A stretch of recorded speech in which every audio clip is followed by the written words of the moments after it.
Çöl baştaydı eken çöl başı, yol baştaydı eken yol başı.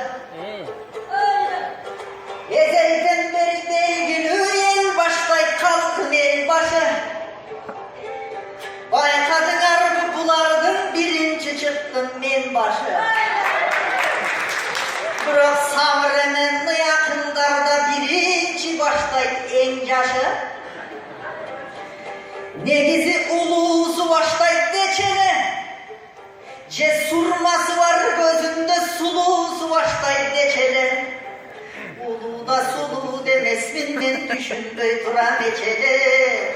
Anseden beş akındın adından birinci sadan ben aydın dalışı zaldan geçene. Andan assalamun aleyküm amansın ardın yaşlara. Hatındarın baştada eriteden beri karata. Çondur kaçan bütüttür, ırga kaçan düşüttür.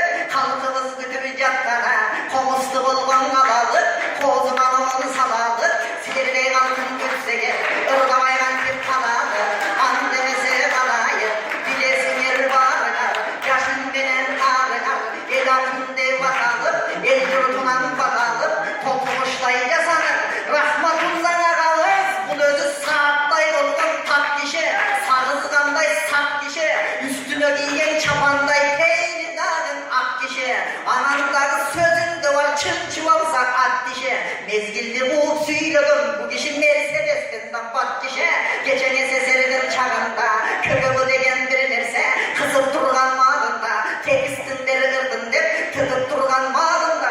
Ulu önürdü toptot boy, alpın ördü coktot boy. Destekemlerinin canında, ölürdü dönüp kabında. Buna gel talantlardın salında. Ulu ölürdü toptot boy, biz geçeyin yetkiride. Talantlardın östürdü, buna oturgan yaşmanlar. Ülgüsünü alıp yatkanlar, ardına necip bir günde. Tuğra yolunu baskanlar, Ankenin aylan aylan aşake. Tarıfta çok ordumuz, ağayın tuğlan kalk için casadınız çoğuncumus. Ankeni sizden kılıp getkeniniz eski muğun canımundun ordusundan altın köprü oldunuz. Bugün en geldi buna tapırak, Kırgız'ın beylin şekin gelgendim bağrım batırak. Gelgen eldim gününde, gömüldürün açılar. Ankenin orasının gününde, rahmatullah'a kavuz ırmenen oğuz açılar. Alemesi celde, tulumların tayların, kuyrukların calların. Eğicinip çıktın ardından, raşake balların da gününde. Götürsün de pleyliz bir ölürdün yıkmayranın. Ben ayda bittim kalkanın, anneme sevay gelir ulan koydum harcadım.